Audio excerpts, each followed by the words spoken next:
Let's discuss charge to mass ratio of electron.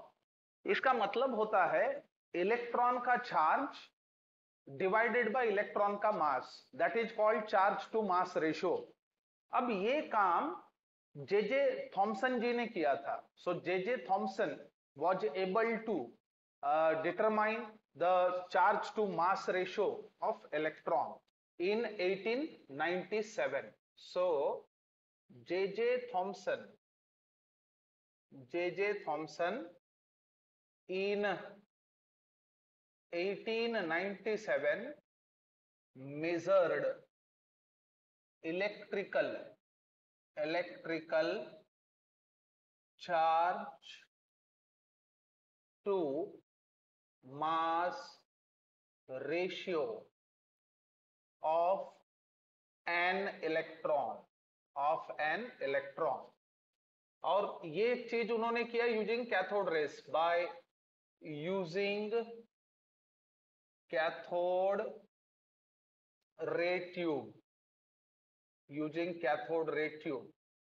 अब electric और magnetic field देखिए, electric field में भी इलेक्ट्रॉन डिफ्लेक्ट होते हुए नजर आ सकता है और मैग्नेटिक फील्ड में भी इलेक्ट्रॉन का डिफ्लेक्शन हम देख सकते हैं।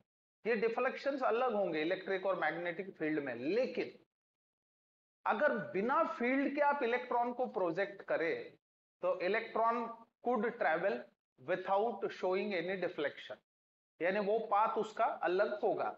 अब अगर हम मैग्नेटिक फील्ड और इलेक्ट्रिक फील्ड को बैलेंस करते हैं तो हम इलेक्ट्रॉन को उस पाथ में प्रोजेक्ट कर सकते हैं। मान के चलो अगर इलेक्ट्रिक फील्ड और मैग्नेटिक फील्ड को हम रिमूव कर देते हैं तो जो भी पाथ हम एक्सपेक्ट किए रहे थे इलेक्ट्रॉन के लिए, उसी पाथ से इलेक्ट्रॉन को ट्रेवल करने के लिए हम मजबूर कर सकते हैं by balancing electric and magnetic field. याद रखें। So this when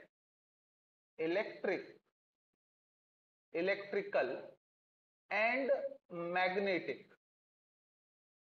magnetic fields are balanced then it is possible to project electron in a path which is followed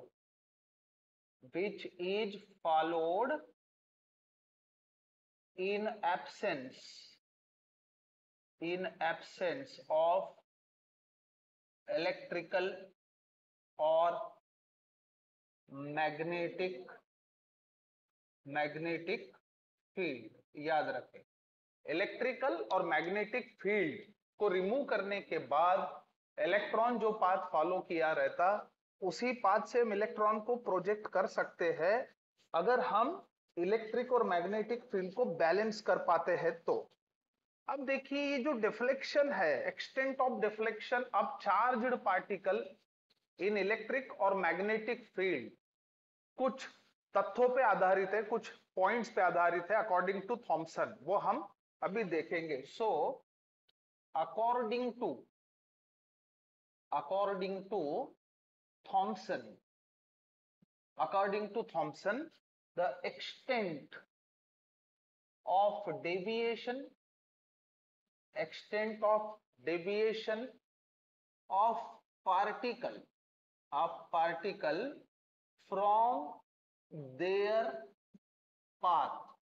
from their path in presence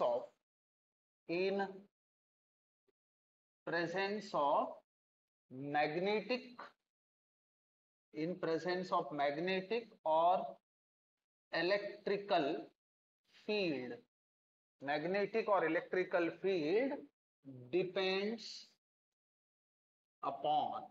अब ये देखो किन बातों पे ये depend करेगा ये हम देखेंगे। तो सबसे पहला जो पॉइंट है जिसके ऊपर ये चीज डिपेंड करता है, that is the magnitude of charge. Magnitude, सबसे पहला point, magnitude of charge on particle.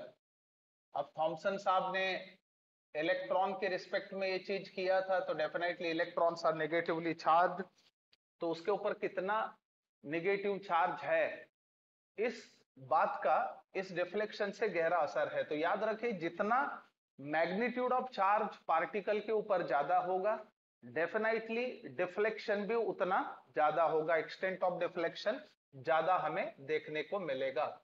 So charge on particle, charge on particle is directly proportional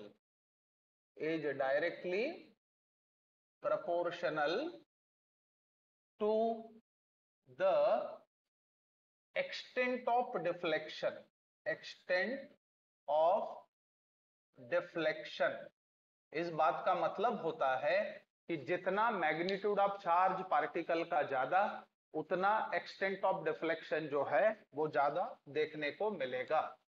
अब इसके बाद दूसरा पॉइंट जिसके ऊपर ये चीज निर्भर करता है वो है द मास ऑफ पार्टिकल। अब याद रखिए, जितना पार्टिकल लाइटर होगा, यानी उसका मास कम होना चाहिए, लाइटर पार्टिकल का डिफ्लेक्शन ऑसम और एनॉर्मस होता है। यानी lighter the particle, greater will be the extent of deflection. So हम लोग बोल सकते हैं कि lighter particles undergo greater deflection, यानी इनमें डिफ्लेक्शन ज्यादा देखने को मिलेगा। अब तीसरा जो पॉइंट है वो है strength of the field. So third point is, जिसके ऊपर ये डिफ्लेक्शन डिपेंड करेगा, वो है स्ट्रेंथ ऑफ मैग्नेटिक और इलेक्ट्रिक फील्ड। सो डेफिनेटली जितना फील्ड स्ट्रांग होगा, मैग्नेटिक फील्ड हो या इलेक्ट्रिक फील्ड हो, जितना स्ट्रांग होगा उतना पार्टिकल का डिफ्लेक्शन जो है वो ज्यादा होगा। सो याद रखें, greater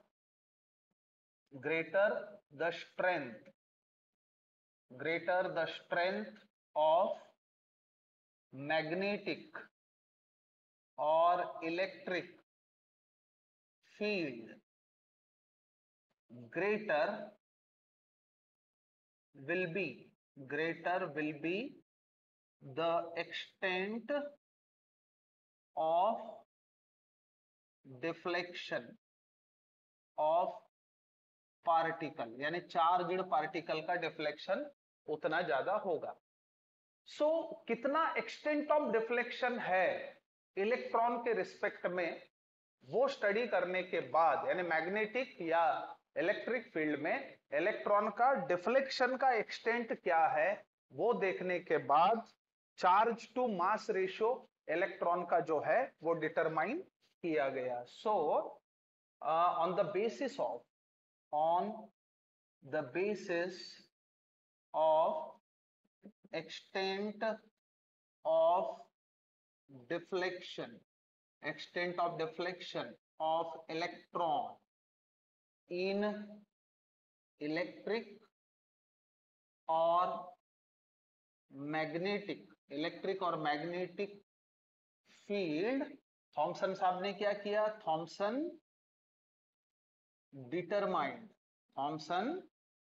determined E by M as, अब इसको charge to mass of electron उन्होंने जो डिटरमाइन किया वो निकला 1.758820 इंटू 10⁻11 कूलम पर केजी। ये वैल्यू जो है वो सामने आई। सो इसे हम बोलते हैं charge to mass ratio of electron. So it was all about the charge to mass ratio of electron.